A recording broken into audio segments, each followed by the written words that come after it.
પંચાયત બોડીના સદસ્ય 8મા વોર્ડના સભ્ય તરીકે એક મારી સરકારશ્રીને અપીલ છે. કુંભારખામાં 2022થી કરી અને આજ દિવસ સુધી નરેગાનું કામ હરેશભાઈ સરપંચ, હરેશભાઈ નાગજીભાઈ પાણ સરપંચ અને ડેપ્યુટી સરપંચ શ્રી કીર્તિભાઈ રાયમલભાઈ તથા તેમના આગેવાનોને મળી હળી અને દલિતોના વિરોધમાં નરેગાનું કામ મશીનોથી કરાવે છે. અમે જો એમને છેલ્લા 4 મહિનાથી સરપંચશ્રીને મારા અવારનવાર ફોન જવાથી કે મારી પાસે મજૂર છે, મજૂરો પાસે મારે નરેગાનું કામ કરાવવું છે, છતાં પણ સરપંચ કાંઈ વાત ધ્યાનમાં લેતા નથી. અને આજે સવારે મેં સરપંચને ફોન કર્યો કે તમે આ ટ્રેક્ટરથી જે ખાડા ખોદાવો છો, આ ખોડા નરેગાના મજૂરોથી ખોદાવો તો બહુ સારું લાગે. તો સરપંચશ્રીનું એવું કહેવું છે કે આ ખાડા ખોદ્યા પછી તમને મજૂરોને અમે ખાતર નાખવાનું અને એવું કામકાજ આપીશું, પણ કોઈ જાતનું કામ આપતા નથી. આજે મેં સરપંચને બીજો ફોન કર્યો કે આ મશીન કોનું છે? તો સરપંચ સાહેબ કહે છે મશીન મારું છે. મેં કીધું ટ્રેક્ટર કોનું છે? તો ટ્રેક્ટર કે નિલેશભાઈ સવજીભાઈ પટેલનું છે.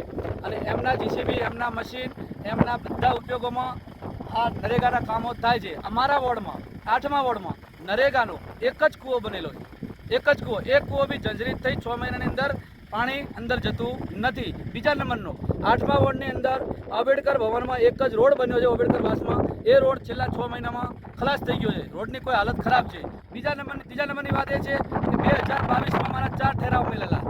પહેલો કે જે પંચાયતથી કરી અને રોડની વચ્ચેવાળો રસ્તો બનાવવાનો, એ રોડનું હજુ કાંઈ પણ સરપંચ કામ કરતા નથી. 2 મહિને એમના ખુદના જીસીબીથી અમારી વાડો દલિતોને હટાવી અને દૂર કરાવે છે અને ફોન કરીએ કે તમારી દિવાલ બની જશે. અમારી દિવાલોનું કોઈ કામ આવતું નથી.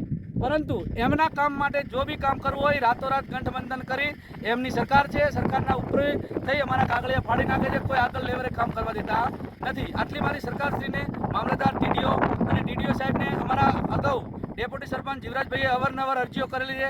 તાલુકામાં કોઈ પણ જાતનું કાંઈ આનું નિરાકરણ લેતા નથી. આ લોકો કાગળિયા ફાડી નાખે છે.